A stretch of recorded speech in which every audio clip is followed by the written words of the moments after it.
Good evening, everybody, and welcome to another edition of Inside the Pigskin. My name is Scott Morganroth, the Motor City Madmouth. Great crew tonight. No, I wouldn't expect a whole lot less from this show. Anyways, but before I do the regular introductions, I want to let everybody know that Inside the Pigskin is being broadcast around the world. The audio version of Inside the Pigskin can be heard on iHeartRadio, Apple, Spotify, Google, wherever you get your podcast. Please hit the red subscribe button on YouTube, South Florida Tribune. Please also comment, like, and share the broadcast. Want to be a guest? No problem. Participate in the chat room, or another way to do it is send your topic ideas to southfloridatribune@gmail.com. If you want to advertise cost efficiently, give me a call at 954-304-4941. We broadcast live on Facebook, LinkedIn, Twitter, and YouTube. Our website's www.southfloridatribune.com, Twitter/X @TribuneSouth. Candy Ebling is behind the scenes, and my book is so close to reality, I can taste it. Called Lessons from the Microphone, Tuning into the Enduring Wisdom of Visionary Leaders. As I said before, folks, okay, we have a loaded show tonight, and I want to make sure that everybody knows it. So, first of all, we're going to lead off with what our title turned out to be, and that's this. The Kansas City Chiefs are the first team to win a game in 4 different countries: the United States, Mexico, United Kingdom, and Germany. All right, Mr. U, what's your answer to that? It's a very weird record, man. Most of the games are played in the U.S. anyway, so it's kind of like a weird distinction. But, I mean, the Chiefs are going to draw in numbers, man. They got a passionate fan base, and they've been winning games, man. They got a superstar quarterback, so doesn't matter where they go, they're going to draw. But it's kind of a weird record, but hey, there's no trophy for it, but it's cool. I like your reaction to that. Hey, come on. Yeah, I don't know what to I remember one thing. My philosophy on these shows is educate, inform, and entertain. I'd like to think that tidbits like that fall in to what we consider the criteria, right? Yeah. Playing 2 more countries, impress me. Come on. Play Africa and Australia too. I got news for you. Canada would be easy, so that would make it at least 1. Oh, yeah. That'd be easy. Yeah. You don't have to go very far there. You don't even need a bye week for that. All right, George Icorn, 4 countries. I think it's a great distinction. I love it. These games are important to the NFL. The NFL International, what they're trying to do with Europe, especially with London and now in Germany. That's a great team to have to come over there to play. Obviously, the German people responded in great force, and more exposure for the NFL. I love it. And yeah, it is unique. I mean, it is very unique. I mean, there's probably a limited chance in our lifetime of any other team accomplishing that feat, because the games are pretty much, rotated. There's so many teams in the league now, but no, that's great. And you like you said, Mr. U, that's a very popular team, a popular quarterback, and fans want to see them in other countries around the world. The Chiefs, I mean, yeah. Okay, Mel, what are your thoughts? And by the way, I haven't been across the Big Pond, although I've traveled a lot. That's on my bucket list, at least to get across the Big Pond 1 time. All right, Mel. The NFL is trying to grow the game. Obviously, they're trying to grow the market. They have a huge market here. They were trying to grow that fan base elsewhere. It's smart to take the Chiefs because they are one of the premier teams, premier clubs in the NFL that have a huge fan base, along with the Dallas Cowboys, San Francisco 49ers, some other clubs. Playing in other countries is cool for the players too. You get an opportunity to go on somebody else's dime and experience a different culture, and I think that's pretty cool. I had the opportunity to play in Japan. I had the opportunity to play in Germany twice. I played in Berlin. I played in Frankfurt, and it was a great experience. I played in Berlin right when the wall came down, and you could look across and you could see what East Germany looked like, and it was entirely different. It looked like Cuba over there. They all had the same kind of little old cars and everything. All the cars were white. Got a piece of the wall. So it was, you look at, it was Germany, or was it West Germany back then? You got an opportunity to look at that and how, it looked more like the United States. Like you looked at East Germany, it was like black and white. West Germany, it was like color. That's kind of how I looked at it. when you went through Checkpoint Charlie and you looked at one side, it kind of looked one way and the other side. But I think it gives you an opportunity to experience some different cultures. And obviously, for the NFL, it's important for them because, with the television rights, they're trying to promote this game globally, just like they do soccer over there. They try to promote that game globally. We know that soccer or their football is more popular than our football. Right. So I think it's very, very smart for them to try to grow the game, try to get some other people interested. And also, you get an opportunity to get other players too, to get an influx of players, right? Like the NBA has done, where, you see we have quite a few European players playing now that play very, that are very, very good, whereas when I first started watching the NBA, there were very few, if any. So that's part of growing the game and making a global game. We're in a global economy now. So it makes all the sense in the world to do that. Okay, Bo? Yeah, I mean, from the growth standpoint, obviously it's great. As far as the record designation itself, doesn't mean a whole lot because I think 4 teams have played in Mexico, right? So it's pretty easy to be one of the only ones if no one else has a chance.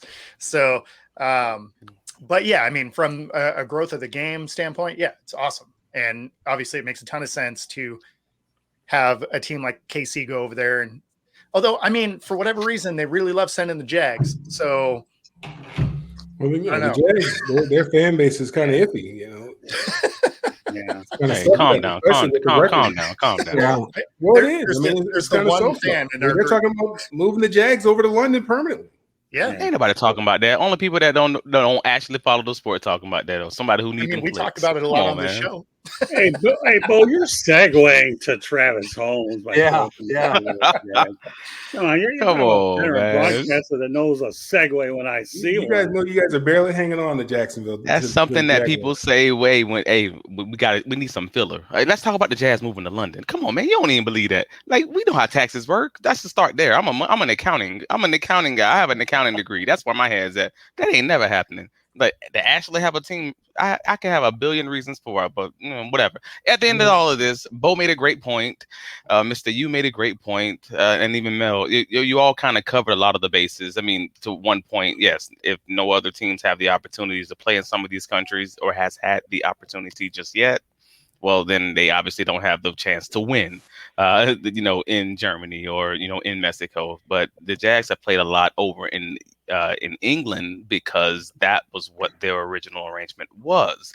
Originally, I guess for the NFL, they just want the arrangement that they made back in 2022 just basically said that every team was going to have an opportunity to play at least once every 8 years, which, the Jags have obviously been playing in London like every year because at one time, the fan base, was obviously struggling because they had one winning season out of a 12-year time frame. I mean, you can't really blame fans for that. I ain't going to see a movie if 1 out of 10 of them bust. Come on, man. I'm sorry. If most of them bust and they have like one hit, no. I'm gonna watch that. That's wait till that comes out on DVD or Blu-ray, bro. That's how that goes. So I understand it. Not even streaming it, just getting it on disc. Right. Hey, Bo, you know what? The San Antonio Jaguars. That sounds pretty good. Look at this guy. By the way, Darcy Mabel, thanks a lot for joining us. We appreciate you chiming in today. How upset would you be the Jaguars? I have from San Antonio? People in somebody's head. Hold on, and you are definitely in Travis's head. Man. Thanks for being on here, Darcy. We appreciate you very much. But no, that was great. I love that exchange between you two. I look for these kinds of stuff. And by the way, I should also point out that who wouldn't want to see Patrick Mahomes no matter wherever he's at, right? I mean, think he's a draw, really? I mean, come on. Yeah. But they haven't even played a crazy amount of games internationally. That's the worst part about it. The Jaguars, yes, were one of the top teams, to play games internationally, and I think we had like 6 or 8, something like that. I was looking at it a second ago when you were talking about it. Is that it? But you guys played more than that over there. Well, that's just it. Like, I don't even know when this arrangement started, if I'm going to keep it 100. But it wasn't like it was. Actually, there we go. I'm looking at it as we're talking. 8 games. 8 games in London. Right. So it's not even, and they were all in London. It's not like we're going to Germany and then all these other places. It's literally all in that one country.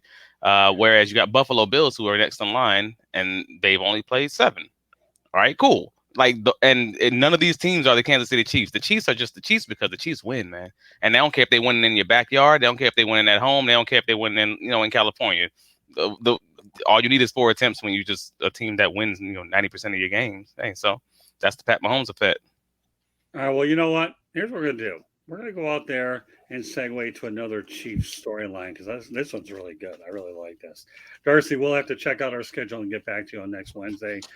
Hi, Sandy. I'll be darned. Thanks for being on. She's the one person who, well, I'm going to tell you, Sandy's a one-of-a-kind woman. And if you ever want a haircut in Metro Detroit and Sandy's doing it, she's the one person that, to me, is a work of art. Thanks, Sandy. I miss your haircuts. More importantly, I miss you as well. So thanks for showing up tonight. Aww. All right. Let me tell you, she's a great woman. My mother and her work together. I've never seen she used to cut my hair. I mean, she was the best. I'm telling you.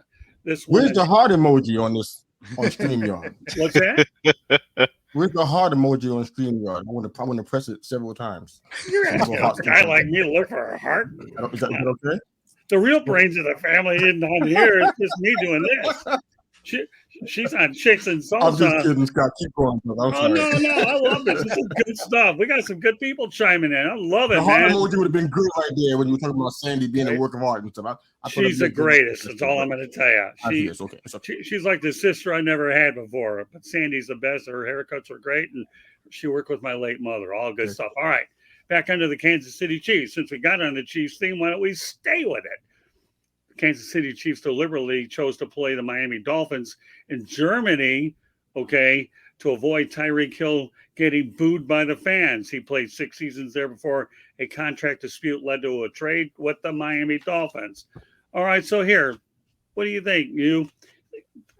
What do you think? This is a pretty cool gesture by the Chiefs, right? I didn't think the teams had any influence. I'm going to leave this to the expert in the room because this doesn't make sense to me. This is not adding up. 1 and 1 is like 4 right now for me. You got a contract dispute, which makes the fans go, okay, this is the cheater, the fastest guy in the league, right? We need him. So the fans are going to look at the organization that they don't pay him, right? Right. So the fans are looking out for Tyreek Hill's best interests. They traded him to Miami. Right. Now they want to make sure he don't get booed from a team he doesn't play for anymore. This sounds ridiculous. Am I hearing the same thing you guys are hearing, or is it just me? No, I'm with you. I'm gonna wait my turn. I got it. Mr. U, everybody gets their turn. Don't play for him anymore. And here's the deal, Mr. U. There are no wrong answers here, so don't worry about it. Hakuna Matata. No worries. Lion King. Okay. I'm talking to experts in the room. Experts, help me understand how that makes sense. Why would the Chiefs do that for him? Based on what? Maybe there's a soft spot somewhere along the lines of that organization. Scotty, come on, man. No, I'm trying to justify the whole thing. And maybe I'm doing a poor job of doing it. No, it sounds ridiculous. Is there another reason why they would want to play in Germany? Is there another reason why they want to? Is there like a financial advantage to play in Germany instead of at KC? Is it financially related, perhaps? It's not for Tyreek Hill. They make a big move across the pond or whatever for Tyreek Hill. There's no way that happened. I don't want to skip any. I don't want to skip anybody else because I want everybody to have their opportunity. But it's hard not to jump on the opportunity to counter what you just stated. But again, I'm going to wait my turn because I'm passionately. I feel 110% the opposite. I think they probably did everything they could to make sure they didn't have that on their field for very specific reasons. So, all right. Let me go ahead, gentlemen. I'm sorry, Travis. What I'm going to do is I didn't have this as part of a topic, but anytime somebody in the chat room comes up with it, we will address it if that's the case. So I'll tell you what. You know what, Mr. U, are you done with Tyreek Hill? Yes, sir. I just want to make sure. Just trying to make sure. He is every bit as much as Casey. Okay. That's funny. Well, hey, you know what? Nobody says that these topics don't have any comedic value because evidently this one does. So, all right, George, give me your take on Tyreek. No, I don't think that's what was done purposely like that. I don't agree with that. I mean, for a long time we were hearing in Detroit that the Lions were going to be the opponent overseas because the Lions are right at that cusp where they have to go over there. Like you said, Mel, there's a rotation and teams have to go over there. What is it, every 8 years or 6 years or something? So to pick your opponent is a big stretch. I think the league controls that more than any team controls it. There might be a limited amount of input by the club, but it's very limited, So it seems a little far-fetched for me, Scott. I don't believe that it was set up that way. All right, well, it's okay. Like I said, not everything we have here is going to be hard-nosed, black and white. There might be some gray areas, and this might be one of those topics for in which they are. So, again, though, when I see some out there that intrigues me, I'm naturally going to bring it on here because I like to get different opinions. All right, Mel, what's your take on this? Yeah, I'm with Mr. U and George. I mean, I think that's the league. They make these schedules kind of far out in advance, and if anybody was going to get booed, I mean, Tyreek didn't ask to leave. He would have gladly stayed if they would have paid him. Right. He got traded. He didn't leave via free agency or anything like that. He was traded. So the team decided to part company with him. If anybody was going to get booed, it would have been the Chiefs based on what their offense has looked like lately. The lack of explosive plays that they've had the last 2 years since he's been gone, and then the lack of continuity with the offense this year with them allowing Eric Bieniemy to leave. The offense doesn't look the same as it did before. I mean, hell, let's just throw it to Kelsey 15 times a game or 20 times a game, and nobody else catches the ball. They have no explosive plays anymore. So if anybody if anybody were going to get booed, it'd probably be the Chiefs for allowing him to leave. I think he would have got a standing ovation. Especially, I think everybody appreciates what he's doing, what he's done down there in Miami, and what he's doing down there this year. I mean, it's outstanding. Okay, Bo, now you can have your take on it now that we laughed our way through this topic. It's so ridiculous to think that they moved a game overseas so that a guy doesn't get his feelings hurt. That's not a real thing. The NFL doesn't care. If you've ever watched anything with the NFL, they don't care about players. Safety, mental health, until they get sued, they don't care. I get where the narrative starts, right? Because they don't want Tyreek running into the end zone doing this to their own fans. But yeah, I mean, there's no way that's how that went down. Or if it did, that is the craziest way to pick an overseas game. That's fair enough. No, I like that.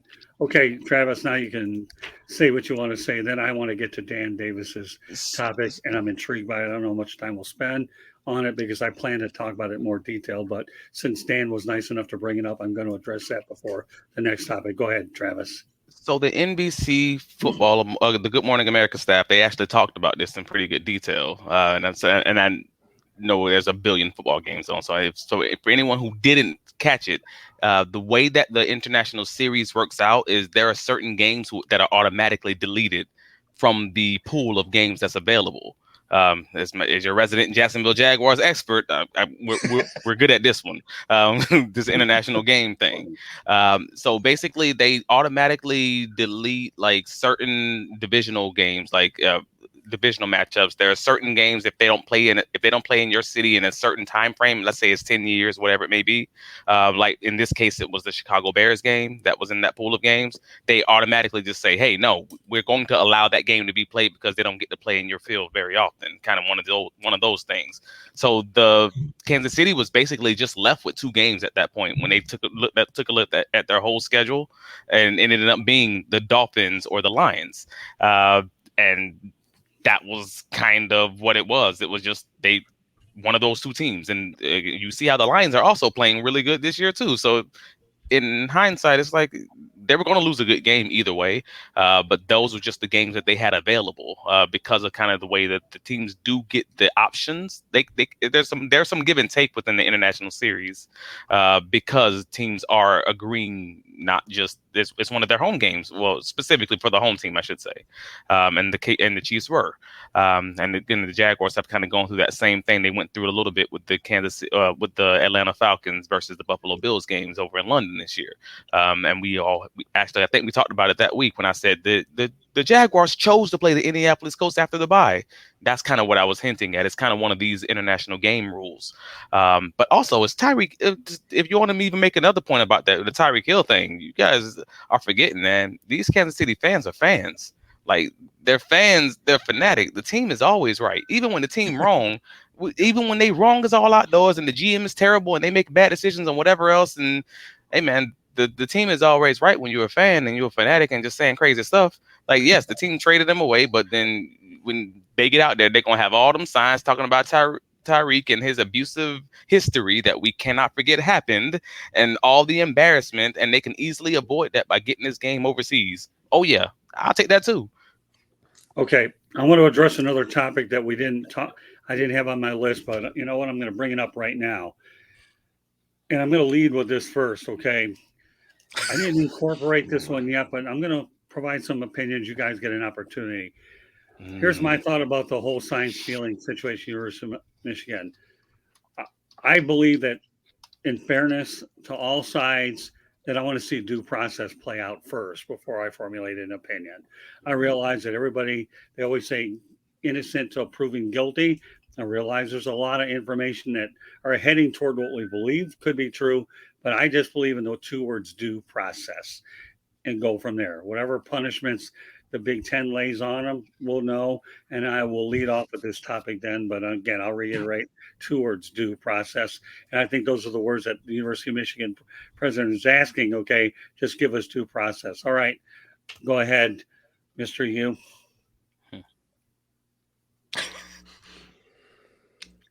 As a diehard Michigan Wolverines fan, I've been screaming about this for days, weeks, fighting on Twitter. I'm exhausted, man.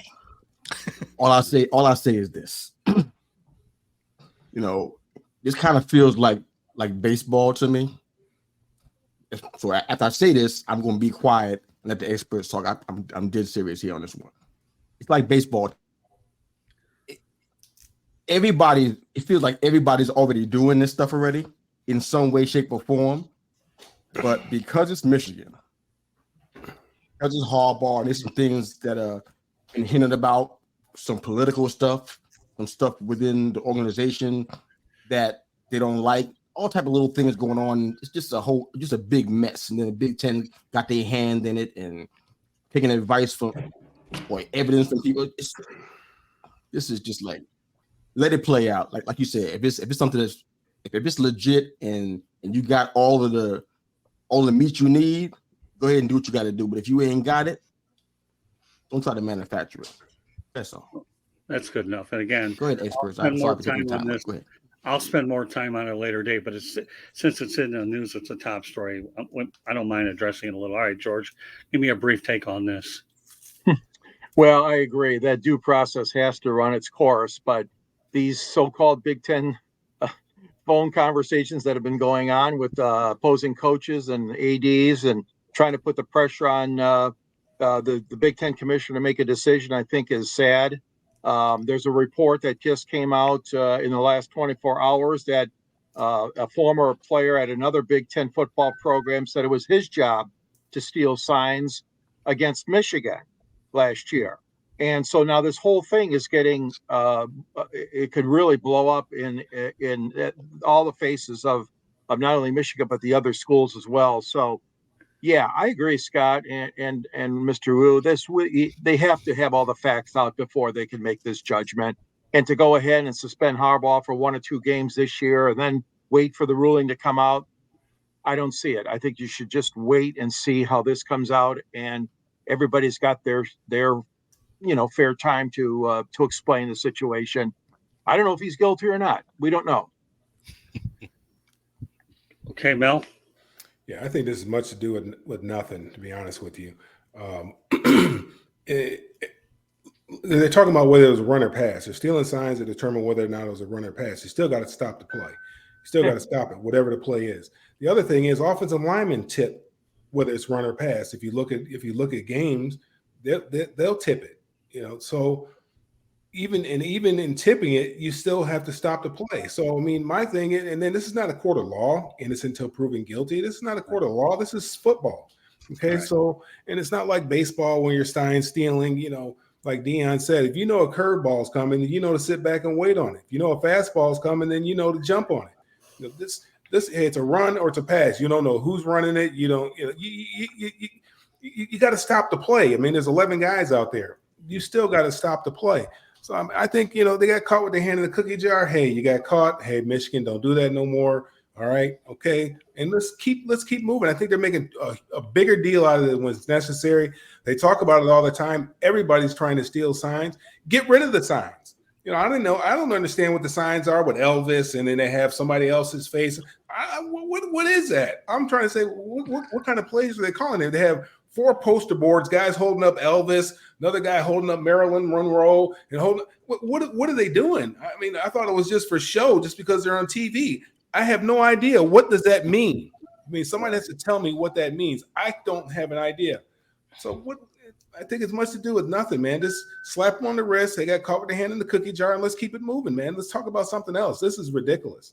Yeah, I'm with you all the way. I mean, Jim Harbaugh seems to be a target for everything nowadays anyways, but go ahead, Bo, pick up on that. Yeah, I mean, it seems like it's more of a witch hunt than anything, because I mean, to your point, you gotta stop the play, whether you know or not. I mean, you can tell when you got linemen white knuckling, they're probably coming at you. If they're leaning off, they're backing off. It's going to be pass protection. So I mean, it's not like you need a sign to know what's happening. Like if you're watching the game, especially as a player, you have an idea what's coming. But it did just get more convoluted. So that's always fun. So a document was just sent to the Big Ten from Michigan, showing Purdue, Ohio State, and Rutgers were sharing Wolverine signs amongst each other. So they said that's commonplace. They have buddies on other programs. Hey, what'd you guys learn? And they'll share that information. Absolutely. It's called scouting. Like, I don't even know why we're talking about this. Like, you're literally supposed to go look at what the other team does and figure out how to beat it. But the biggest thing is you still have to beat it. They're not recording practice. They're not the Patriots, okay? Like, they were going and stealing signs. You still have to stop the play. Right. So, I don't know. It's a lot of talk about something that shouldn't be a big deal. Interestingly, it could be a problem as far as going into the playoff, right? Because if the NCAA wants to do something about Harbaugh, obviously that can affect the team. I did find it very interesting that the playoff committee said that's an NCAA problem. So they're not going to do anything about it as far as the team's concerned going into the playoff. Basically, they're just like, I don't know. We'll let the NCAA do whatever they're going to do, but it doesn't affect us as far as the playoff. So that was interesting. You know what? I think one of your people, Bo. Okay, I think football politics should have its own. Let's stay out of our real football talk. Sorry, guys. It's really sorry about it. You want to react to that, Bo? Yeah. I mean, this is my mom, actually. So football politics is necessary because it directly affects the outcome of a season. I mean, when you're looking at a Michigan who is ranked 3rd currently, I think. If the NCAA suspends their ability to go to a bowl game because of it, all of a sudden a national championship is no longer an option. So there are some huge implications as far as what happens out of this. And so that's why we talk about it. It's big money. It's big money that we're talking It's about. huge. You don't make it to the Final Four. That's big money. Then not only the school's going to lose out, but also the conference. Yep. Okay, Travis.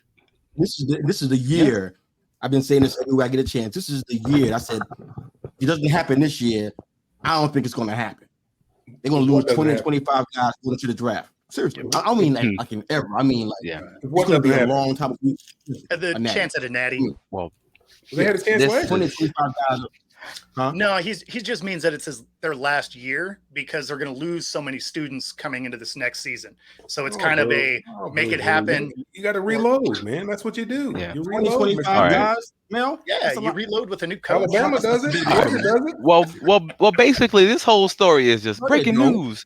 Breaking news: offensive lineman gets caught, trying to hold a defensive end. Or breaking news: the defensive back holds and the penalty is not called for 2 years and it's called later. Like that's all this is. This is, hey man, in the words of, well, in my head, this is the words of Bill Belichick. If you're not cheating, you're not trying. Hey, and everybody's doing it, and we know everyone's doing it. And this is not like one of those things where you're saying, hey, officer, everyone's speeding. No, this is, hey, officer, we know everybody's speeding, and we talking about it. Everybody's talking about it. Everybody knows everybody else is doing it, and you slapping this one team on the wrist, and it's not even a real rule.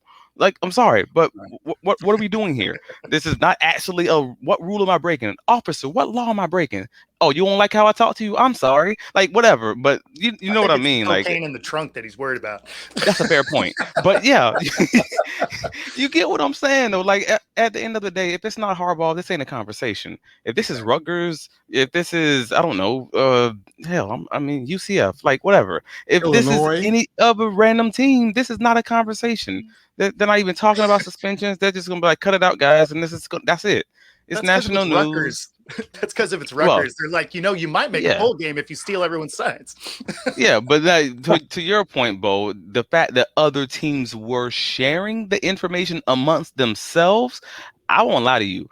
I know you said that's not a big thing. I think that's the biggest part of this story, frankly. Like, just to me, I have not had experience talking to people on other teams about, sharing signals, like basically making a system with multiple squads to take down one team who's just maybe at the top. That's a little different, bro. That's collusion. Like that's something else. So that's the biggest piece for me that makes this a little different. I'm like, if you're talking about your own coaching staff or your own students, whatever, et cetera, working together to try to figure out if it's run and pass, hey man, that's football. I'm trying to gain an edge everywhere I can find an edge. That's work. That's why we watch tape, whatever. But you talking about me texting other teams to ask them, hey, did you find any signals? Let's find out if you found any common traits with these. No, that's different, bro. So I mean, here's the thing though, right? Like I had friends. I was a corner, right? And I had friends that played corner, and for a different team, right? And we would talk back and forth, be like, hey, when you go up against this guy, I've noticed this. Because it's your buddy and you want them to win until you play each other. Like, so that's interesting. Y'all was out there cheating. Okay. No, like it's not though. It's scouting, right? Because they'd share that same stuff with you, right? They'd be like, oh man, when this guy walks up, if he's gonna fake inside and bounce it out, he'll be really weighted on that left foot. Right? Like he'll be leaning almost over the line to break out because he wants that stutter step inside to bust back out. He wants it as exaggerated as possible. And so we would share stuff like that because it helps your game. And, I can get down with it. I can get down with that, especially when you're working out in the off season and stuff like that. Yeah. Like that makes sense. That type of thing happened, but we weren't sharing sick. Again, I'm going to keep it 100. I think everyone's cheating. That's just like that's no different than baseball. I think all those guys. I think all those guys are on steroids. I don't know why certain people got to have asterisks. So like whatever, man. Let's keep that thing moving. If you play at a time when no black people play, you get an asterisk just like they get an asterisk for steroids. I don't care. Everybody just get the records. Whatever you get, you get. But in this, it's the same way. Hey man, if everybody's cheating, cool. Don't slap one team on the wrist and not slap the other team on the wrist. But again, stealing signals and then working with another team to do it, and then like a text message thread, that just feels like a little much. That's all. It feels a little too organized. Travis, sometimes you have some of the most interesting takes. It's unreal. So, to even mention asterisks and baseball, I don't even think I've ever heard you mention baseball in anything we've talked about. But boy, hey, but I played for a bit. You know what, Travis? That's good. You definitely fit the entertainment part of this show tonight by coming up with that. And the best part about me, I get to watch all you guys talk about it anyway. I won't lose my voice on this next show because you guys are doing a good job helping me save it. So all right. So I don't really worry about losing it before this night is over with. So all right, let's go ahead and talk about something that did happen today. The LA Rams signing Carson Wentz 30, waiving brettrypien. Wentz's fourth team in 4 years. It's insurance for Matthew Stafford. Well, obviously he suffered a UCLA sprain in his right thumb.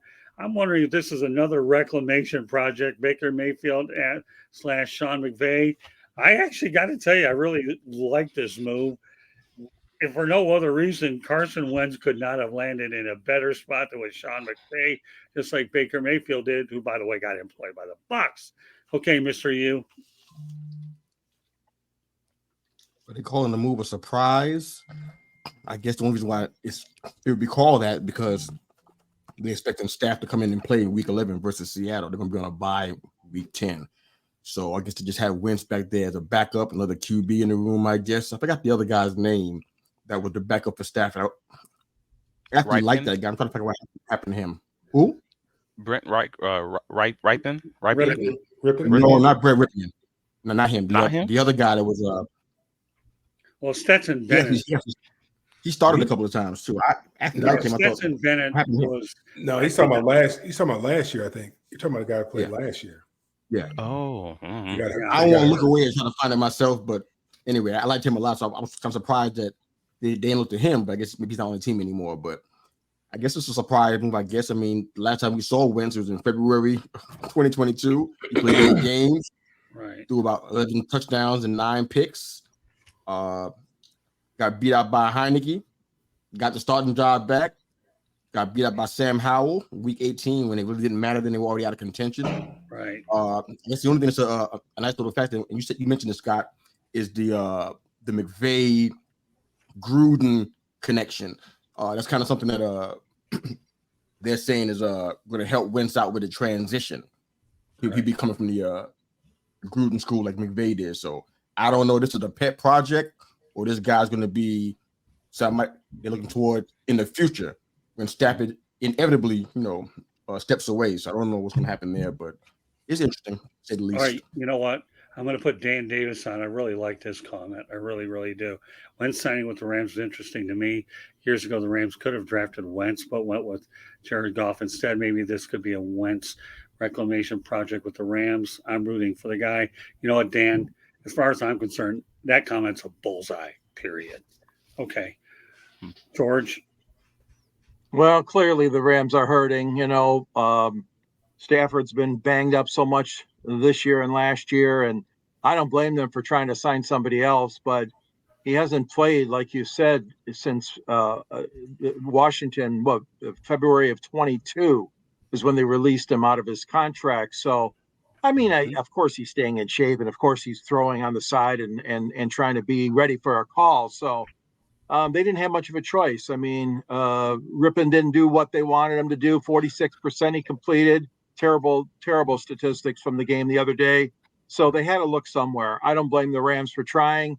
Whether he works out or not, I don't know. But I know one thing, Matt Stafford's a hell of a competitor, and he's going to be in there and play if he can.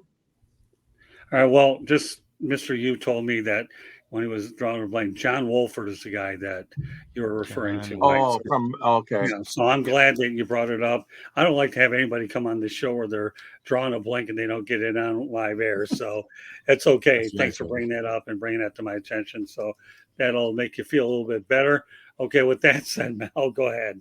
I mean, let's be honest. What you try to do is you try to, again, like we talked about last week when BillParcells says, what you're trying to do is, you're trying to assimilate talent. You're trying to acquire talent. It's a talent acquisition business. And what you want to do is get the best 53 men that you can possibly have on your roster. That's the way that you go out there and you're able to compete on a week in and week out basis. Now, let's be honest. I mean, Brett Rypien, he wasn't a big time prospect. I don't remember how he went to the Broncos, if I'm not mistaken, whether he was drafted or as a free agent or whatever the case may have been. But let's be honest, man. He's been riding his uncle's coattail, and that's no problem. I don't have any problem with that. I rode my dad's coattail. I have no problem with that whatsoever. But he's not a NFL starting quarterback. He's like a developmental guy still. Carson Wentz has won some games. Remember, I mean, there's a time where before he got hurt, he was the odds-on favorite to win the NFL MVP before he got hurt the year that they won the Super Bowl. Yeah. And then for whatever reason, it just something happened with Carson. He just hasn't been able to regain that form that he had when he was the leading guy to get the leading candidate for MVP. But, he's only 30 years old. Matthew Stafford, we know, is much older. He gets banged up. Carson Wentz gets banged up a little bit too. But what you're trying to do is you're trying to get the best 53 guys out there that are going to give you the best chance to win. They feel that this guy is an upgrade over who they had. Right. And, I can't really necessarily argue with him.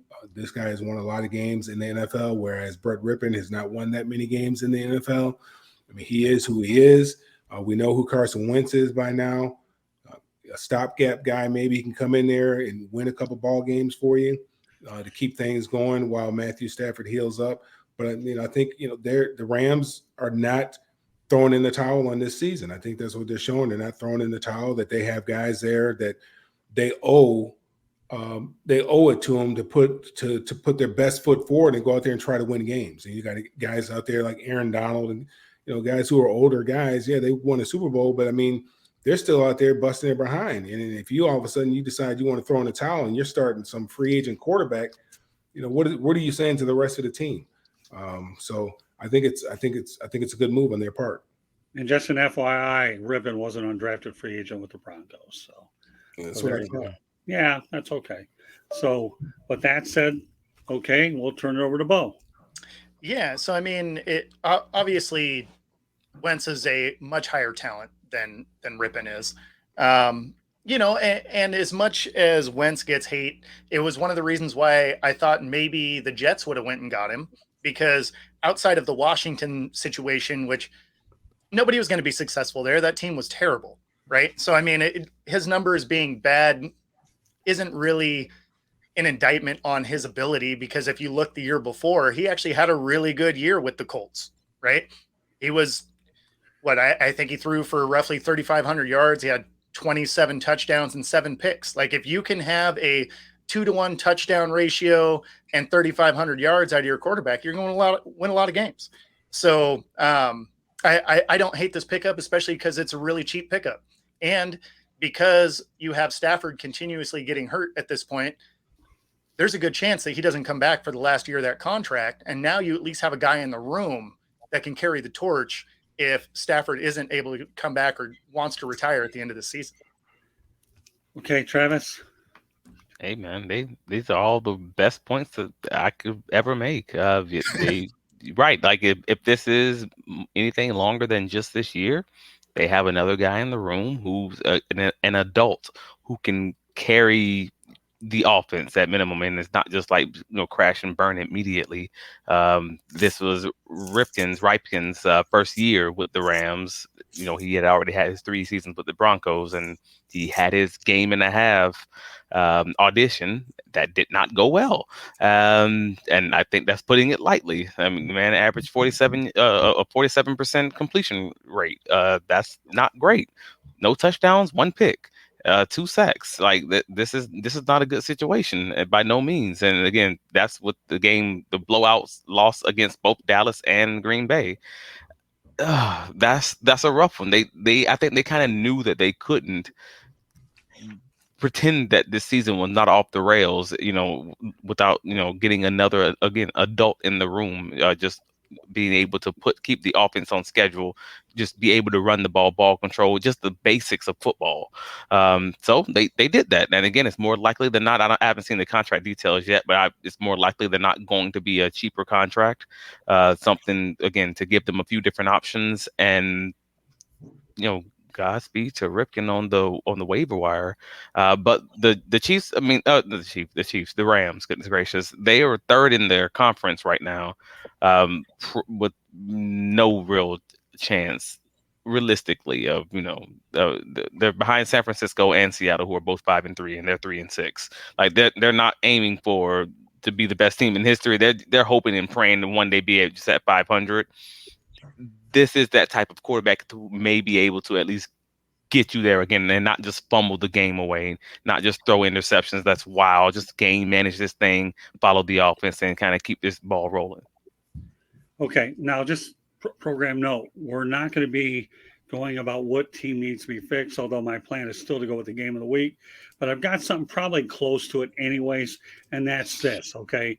How much worse can things get for the New York Giants? They're 2-7. But here's the thing. I'm going to go with an 8-game comparison from 2022 to now 2023. Okay.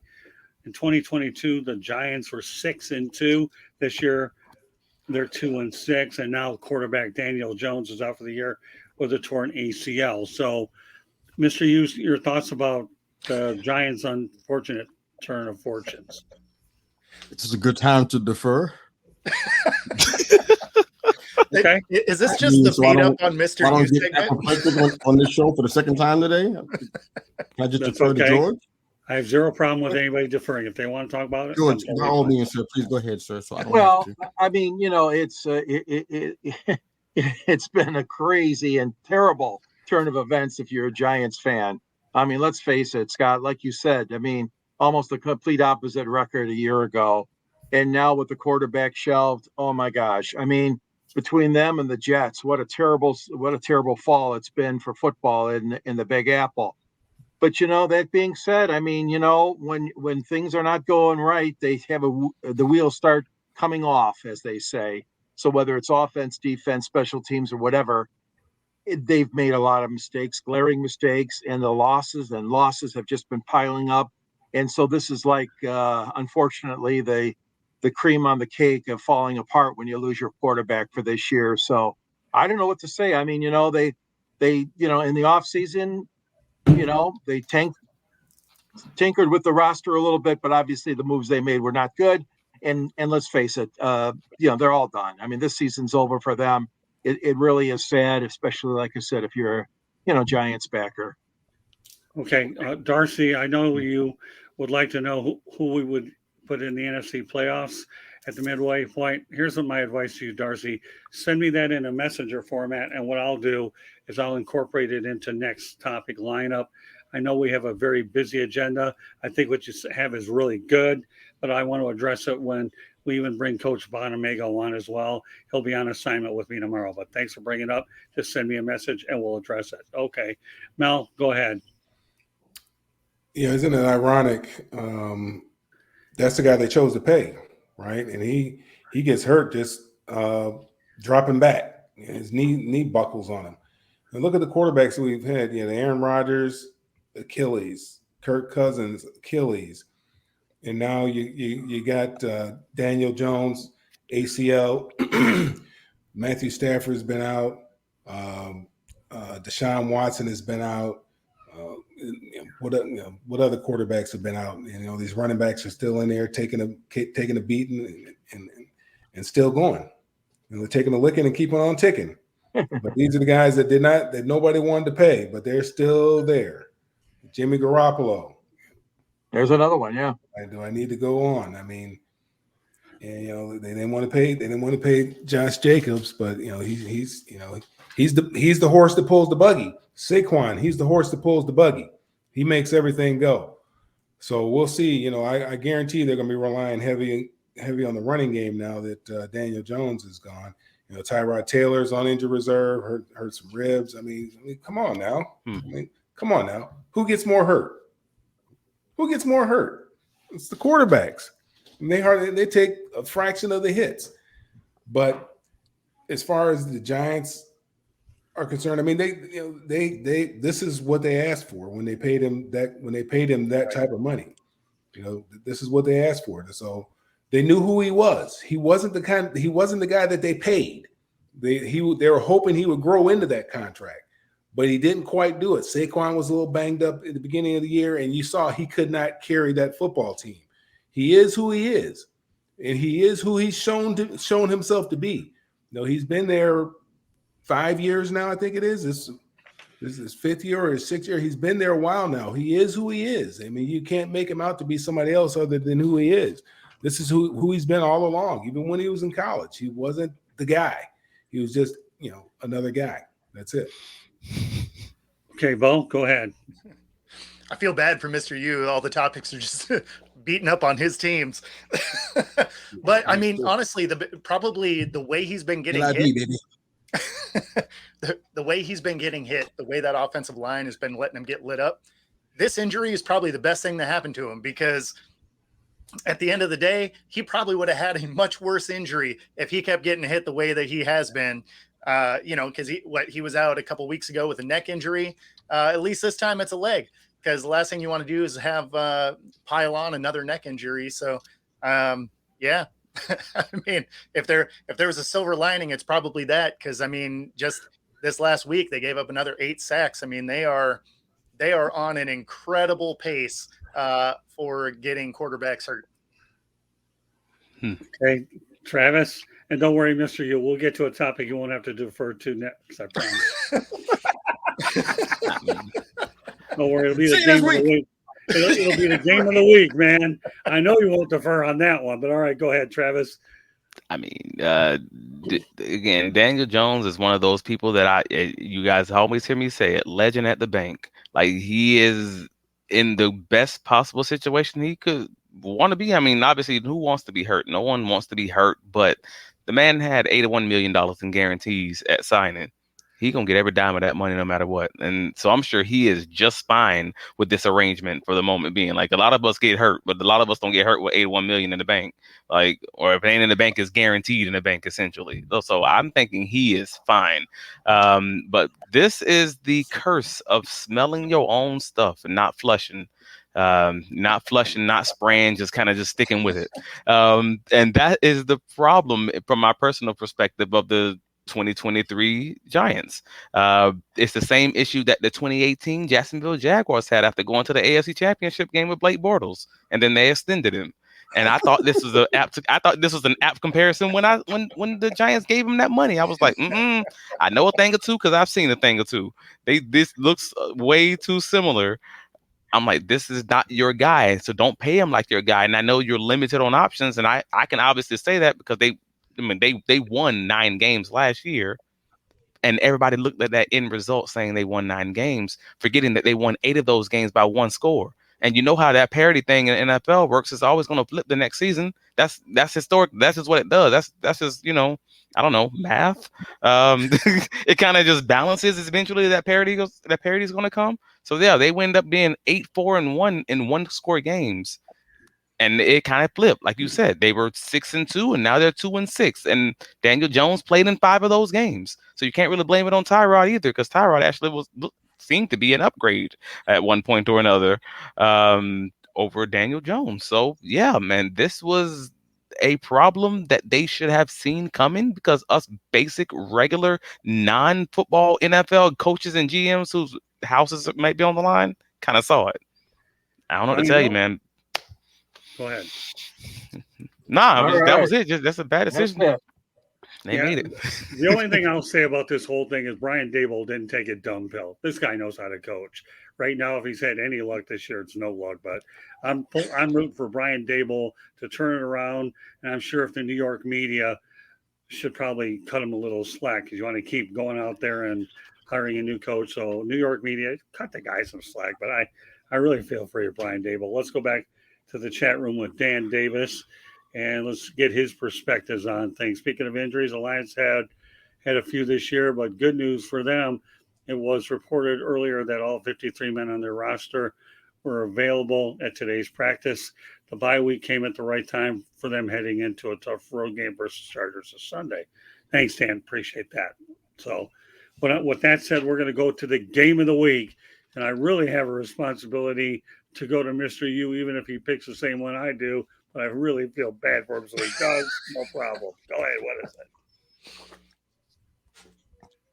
I don't know how I'm going to talk. I feel so sad. You shouldn't. Come on. But anyway, the game of the week for me, this is the Bucs and the Texans. Whenever I think that, you know what, football just getting on my nerves and I'm just kind of just tired and take a break from it, games like this restore my love for the sport. This game was incredible. Bo's guy, Baker Mayfield, he actually did good. My guy. Down to the last minute, 13, he did fantastic. I mean, Stroud was a man out there. I mean, I can't recall a time before this, a precedent before this, but where a rookie performed like this in crucial minutes. I don't mean throughout the whole game. He had 470 yards, five scores, something like that.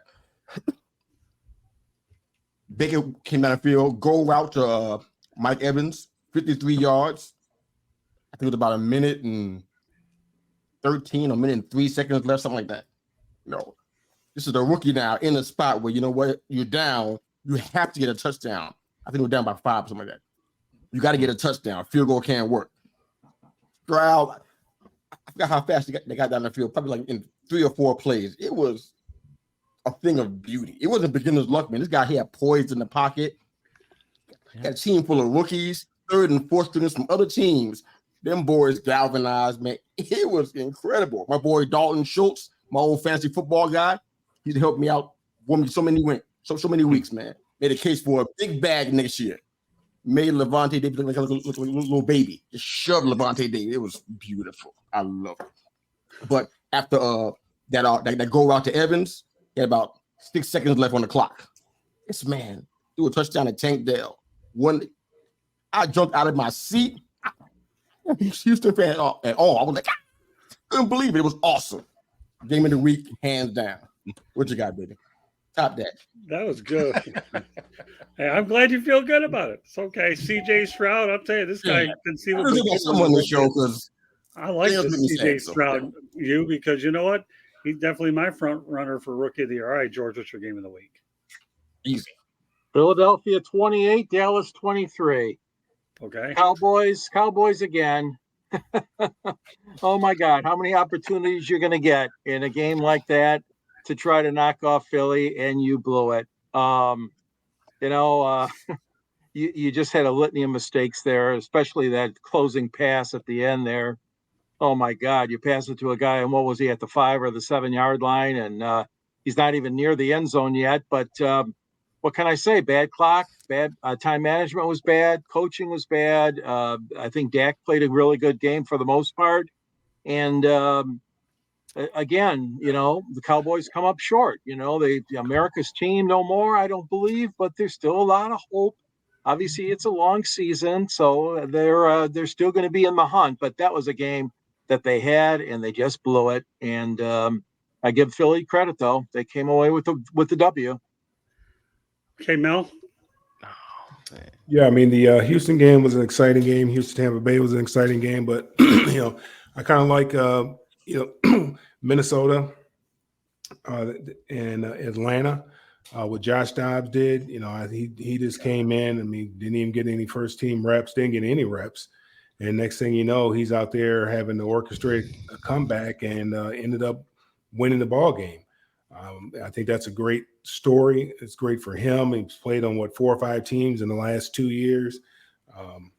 He's never. I mean, he had a starting job, then was demoted. Kirk Cousins goes down. Next thing you know, he's on a plane out to Minnesota and just figured he was the emergency quarterback. He wasn't expected to play, and guy goes down, and next thing you know, he's out there and he's wheeling and dealing and doing what he has to do to lead that team to a victory. I think it's probably demoralizing for Falcons and Falcon fans, but I really don't care about that. I'm not a Falcon fan, even though I live here in Georgia. But all you do is live. I love to see the Falcon fans suffer, just like those Bulldog fans. Gosh, that's funny. But yeah, I think that was my game of the week. All right, well, you know what? I'm going to go ahead of you, Bo, because I'm really outnumbered with this thing here. It was my game of the week too, obviously, and you know what? We have 3 of us that feel that way. My game of the week, obviously, Dan Davis been a roll all night. Let him stay on a roll. I'll give you the explanation. In fact, Bo, my voice is getting a little hoarse, so why don't you go ahead and read the whole thing? Oh, okay. My game of the week was the Vikings versus Falcons. Jaron Hall went down with an injury, and comes newly acquired Josh Dobbs. That guy hadn't even practiced 1 snap. Caveat to that, he got there on Wednesday. How does he not take a snap in practice before a game on Sunday? But whatever. Or learned his wide receiver names, went on to lead the team to a comeback win from behind. That was just awesome in my opinion. Unheard of, loved it. There you go. Well, you know what? I'll go back to what I said. It was my game of the week. Mel's. All right, Bo, that leaves you next. Yeah, so mine's a little bit depressing because it was an absolute clinic against my Seahawks. But my game of the week is that Ravens team. Man, they have really turned it on. When you look at their battle against the Hawks and against the Lions, man, they are that team. And when you look at the records of the Eagles and, you know, these other KC, other top flight teams, they have losses against bad teams, and the Ravens are really beating up on good teams.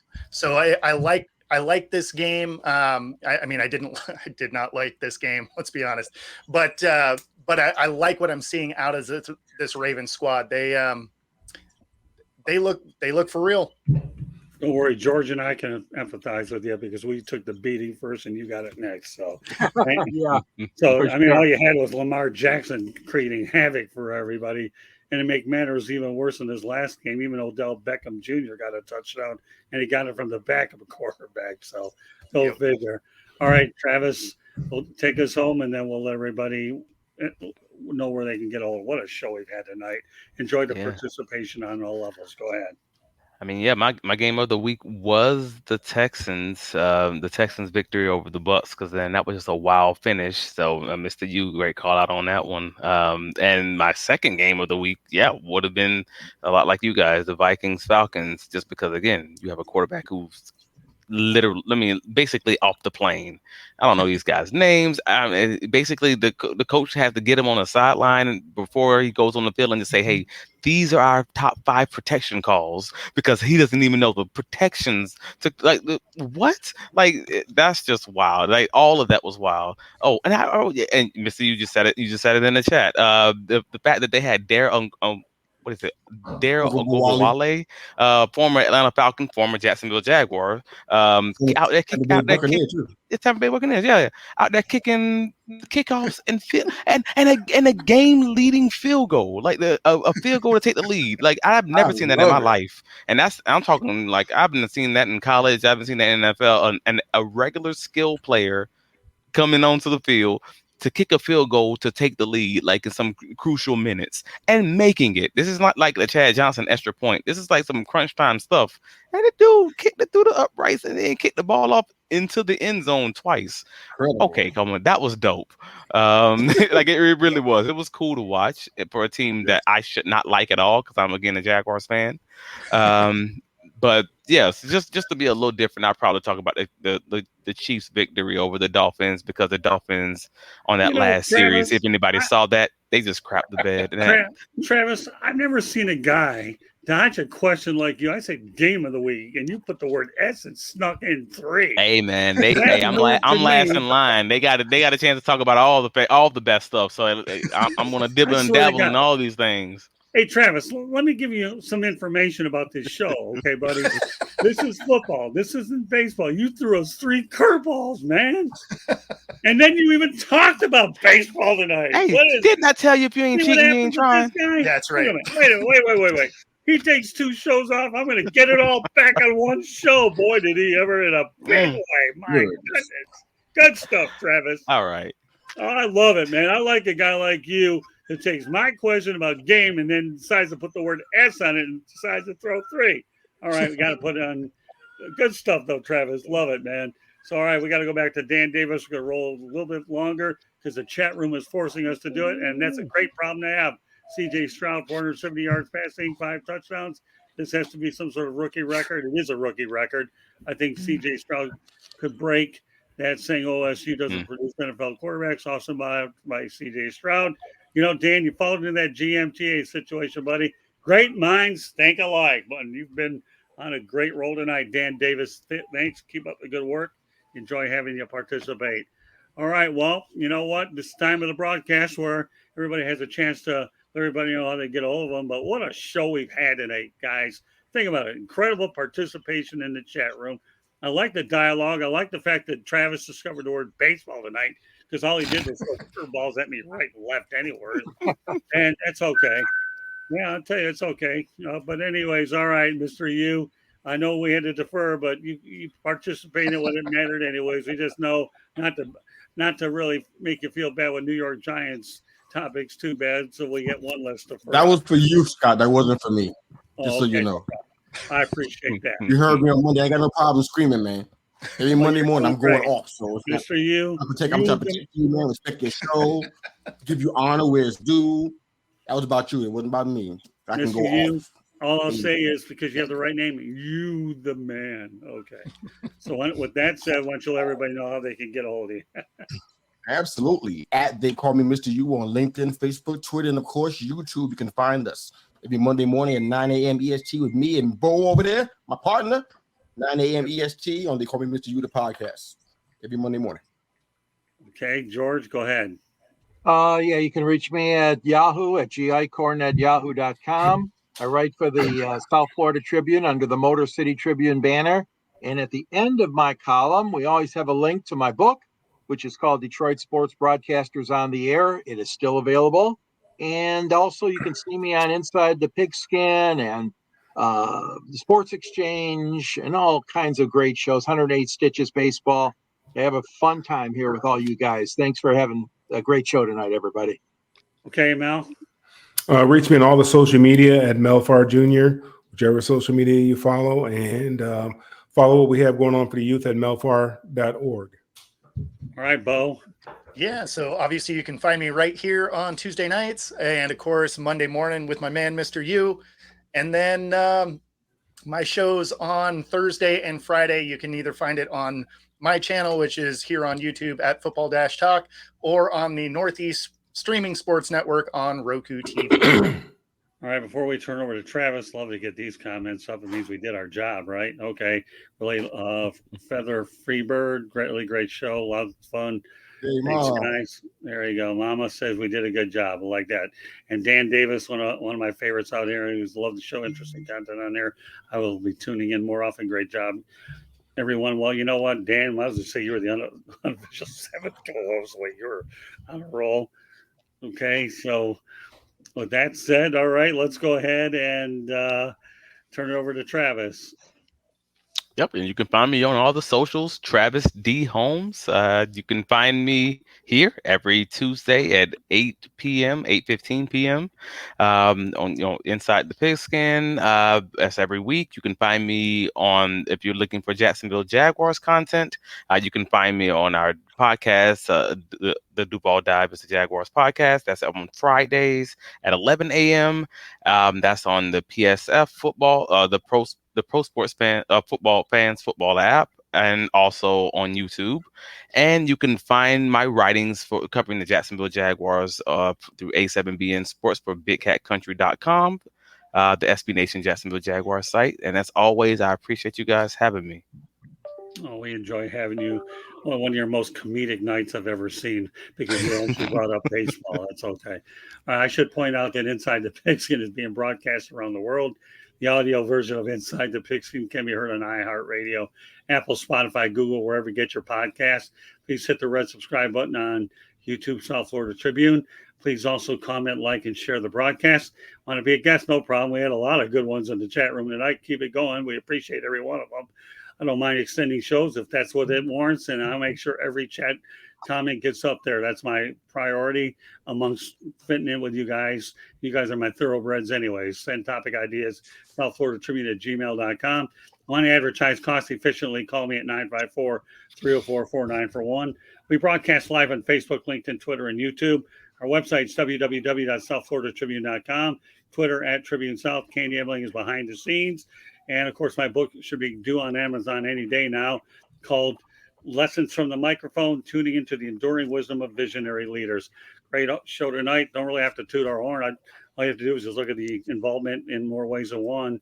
And we can all feel proud of what we're doing, but we always, all in our mind, we always look to get better. So with that said, on behalf of my dynamite crew, Mr. U, George Icorn, Mel Farr, Bo Crouch, Football Talk with Bo, and Travis D. Holmes, although we should say Travis B. Holmes tonight. The B stands for baseball. Thank you for joining us on this edition of Inside. I couldn't help it. I just couldn't help it. Travis, you set me up all night with all the things you're doing. So, hey, you can never have enough nicknames. I'm not Chris Berman, but boy, I could certainly make out to try to match his guy. So, thank you very much for joining us. Have yourself a great weekend. Candy Ebling and I will be headed up to Tallahassee, Florida, where the Miami Hurricanes take on the Florida State Seminoles. So looking forward to going to Doak Campbell Stadium my first time. And to me, I before I let everybody go here, I really enjoy working with the Miami Hurricanes as well as a lot of my distribution partners as well. But the Canes, to me, I don't know what kind of a game it's going to be, but I know it'll be a memorable experience seeing a game up at our state capitals. So good night, everybody, and we will catch you next Tuesday night at 8:15. By the way, we'll be moving the time, not 8 o'clock. So just want to let everybody know that ahead of time. Good night, everybody.